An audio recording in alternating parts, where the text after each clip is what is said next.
In the previous episode, the battle between Kafka and Narumi against the evolved Kaiju number 9 ended in a draw. But right when Kafka and Narumi almost defeated Kaiju number 9 because his body experienced a rejection reaction. Unfortunately, Kaiju number 9 managed to find a way to escape from the fight by launching a diversionary attack on Kikoru and Akira. Now what will it be like? Keep watching this video until it's finished. The story continues 2 days later after Kaiju attack number 9 and Isao's death. The Kaiju Eradication Commission reported the sad news that the chief commander of the defense forces, Isao Shinomiya, had died in the line of duty at the Kaiju disaster the other day. He has contributed greatly to the Kaiju eradication action in Japan for the past 30 years, since he was a unit commander, so his death is believed to have left a deep sorrow and impact on the defense forces.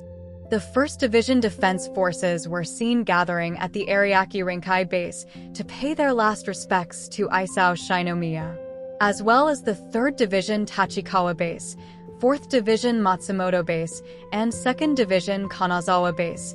All were seen paying their last respects to Isao Shinomiya. But the deep sadness was felt by the 1st Division forces because they had failed to stop Kaiju number 9 to lose Isao Shinomiya. While in a different place in the current chief commander's room, we can see Kikoru, who prefers to seclude herself in his father's study rather than having to attend the funeral ceremony with the others. Kikoru looks very helpless because she is the one who feels the most sadness among the others. Until Narumi comes to see Kikoru to ask if you are sure you don't want to say goodbye to Isao. Kikoru replied by saying, "I can't do anything. I'm too slow to arrive on time. Even I'm too weak to save him. That's why I want to be strong. Surely now Papa's body is still trapped inside the monster, so I will mourn Papa's death after we finish the monster." Narumi, who heard it, could only be silent because he quite understood what Kikoru was feeling at the moment. When Kikoru apologized to him for being like this, she was ready to accept the punishment for her absence at the funeral ceremony.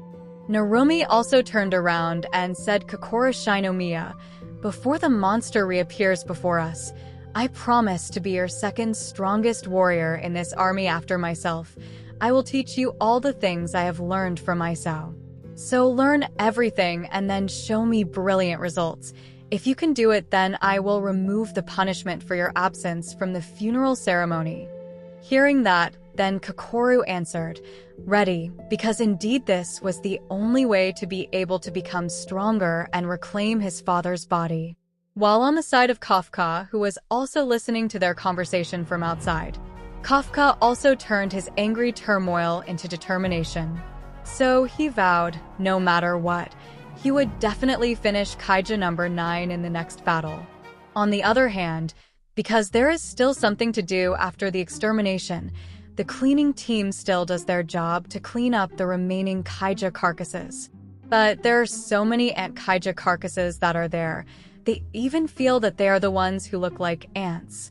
Mitsuki then asked his colleague about what their fate would be after this, because Isao Shinomiya, who was known as the strongest warrior, was dead. Even though when he was a child, Mitsuki always saw Isao as an invincible hero. Especially since there are currently many people who are starting to prepare to flee abroad in anticipation of Kaiju disaster number 9. Then Mitsuki had thought the same thing about evacuating too, but after Takuta cursed Mitsuki by saying, "You fool, if we run away from here, who else will clean up the carcass of Kaiju number 9 after he is finished off by the defense forces?" In the end, Mitsuki realized that Takuta's words did have some truth to them, even though Takuta was a drunk and also a gambling enthusiast. According to Mitsuki, sometimes he could look cool. The scene then changes back to the Ariake Rinkai base. Kikoru is seen, who has started doing combat training with Shinonami. Attack after attack continues to be launched by Kikoru, but can still be avoided by Shinonami easily, until when Shinonami messes up the rhythm of Kikoru. In the end, it was Shinonami who managed to land his attack on Kikoru. Kikoru thinks Shinonami is very good at taking distance, So it's only fitting that she can enter the battlefield with a large combat weapon. But according to Narumi, their training is very boring because there is no progress at all. So Narumi became curious about how long it would take for Kokoro to reach a level worthy of facing himself if Kokoro was still weak like this. Narumi said all the squad captains in Division 1 have a level of ability that could make them future commanders. So since it took Narumi up to a month to finish the game he was playing, within that time Narumi wanted Kokoro to surpass all the current squad captains. Narumi was sure that that amount of time would be enough if Kokoro was as talented as people said she was. But just when Narumi had just invited Kokoro to start the challenge, Narumi was suddenly surprised by the appearance of Hasegawa, who kicked him ass while telling Narumi to start working too. Kokoro again invited Shinonami to do another round of fighting practice, until when Shinonami saw Kokoro, who became serious about completing the challenge in just a month. Suddenly Shinonami also became excited if there was pressure from his subordinates like this. While when Kokoro and Shinonami had started fighting again, on the other hand, Hasegawa asked Narumi if he had made a decision about Kaiju number 8. Hasegawa wanted to know whether they would make it a weapon or remain as a fighting force. Because after Isao is gone, then Narumi must decide. A moment later, suddenly Narumi and Hasegawa got a call about Kaiju number 8, because at this time Kafka's body was permanently changed. Narumi and Hasegawa immediately went to fulfill the call to confirm the truth. Based on reports from the research team, it is true that currently there are some parts of Kafka's body that do not return to their human form, although they cannot say for sure because this is their first experience with something like this. But they are quite sure that if later Kafka continues to change form, then there will be a possibility that Kafka will not be able to return to being human again. Hearing that, of course Narumi and Hasegawa were very surprised, because this could backfire for the defense forces when the next battle took place. Even Kafka also began to doubt himself, whether the defense forces would still let him fight even with this condition. But on the other hand, he also no longer wanted to see his friends injured. Shortly thereafter, Narumi came to see Kafka to convey the results of their meeting regarding Kaiju number 8. But unfortunately, it turned out that their decision could not allow Kafka to remain in the defense forces. Narumi said that Kafka himself must also understand the reason, because if Kafka cannot return to being human after he changes form, of course, they cannot allow people with such conditions to fight. Kafka, who heard it, suddenly became very sorry because his worries turned out to be true, even though he still really wanted to fight for the peace of this world and for his friends. But unexpectedly by Kafka, even though the officials had decided that they would not allow Kafka to fight anymore, it turned out that Narumi still wanted Kafka to lend his strength, even though he already knew his condition. Narumi said he didn't care even if Kafka would later become a full kaiju, because if that happened then he only needed to finish Kafka. For now, the only thing Narumi wants most is to finish Kaiju number 9, even if he has to use all means. Narumi is sure Kafka must also feel the same way as him, because the turmoil of anger they feel right now can only be understood by the two of them who have let the monster go. So that's why Narumi knows very well that Kafka won't just back down here. In response to that, Kafka tells Narumi that he has a goal. Even though Chief Commander Isao Shinomiya has been opposed by everyone, he is still determined on his decision to pave the way for that goal. So no matter what, Kafka is determined that he will keep fighting and is ready to accept all the consequences.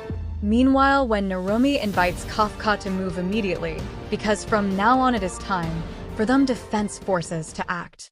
In another place located in Tachikawa City, we can see Okanaji, who comes to see Hoshina to report that Kaiju number 10, who is currently a prisoner, has awakened from his sleep.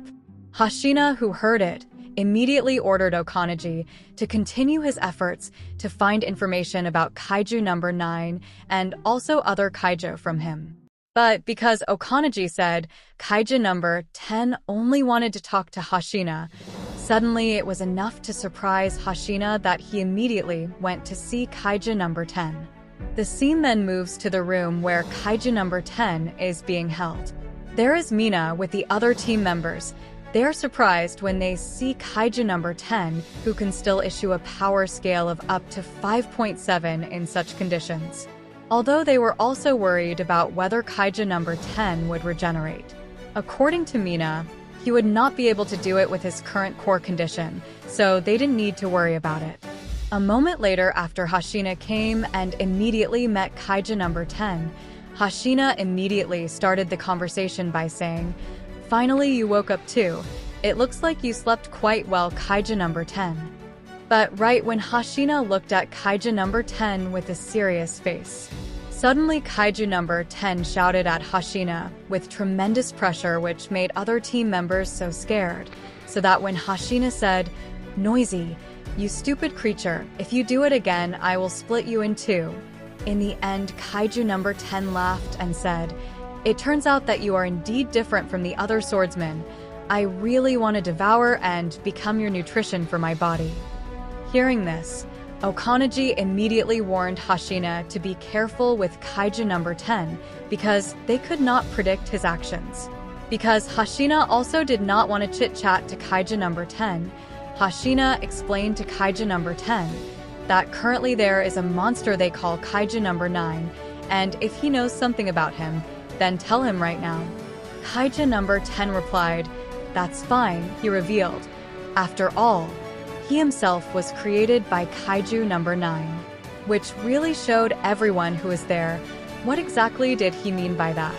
Kaiju number 10 again told Hoshina that he had a condition, get him out of here and fight with him, then he would tell everything he knew to Hoshina. Hoshina, who heard it, of course replied that he couldn't do it. After all, with such core conditions, it was impossible for Kaiju number 10 to regenerate properly so that he could fight.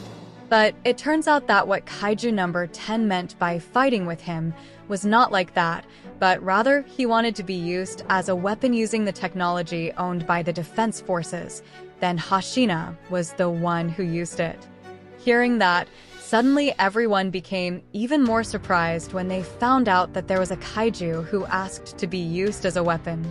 According to Okaneji, it is very dangerous because they have never turned a kaiju who has consciousness into a weapon. Of course, they don't know what impact it will have on the user. Even so, Kaiju number 10 again explained to Hoshina that the reason he wanted to be used as a weapon was because he enjoyed his fight with Hoshina and for him it felt like a dream, even though Hoshina replied that he didn't enjoy the fight at all.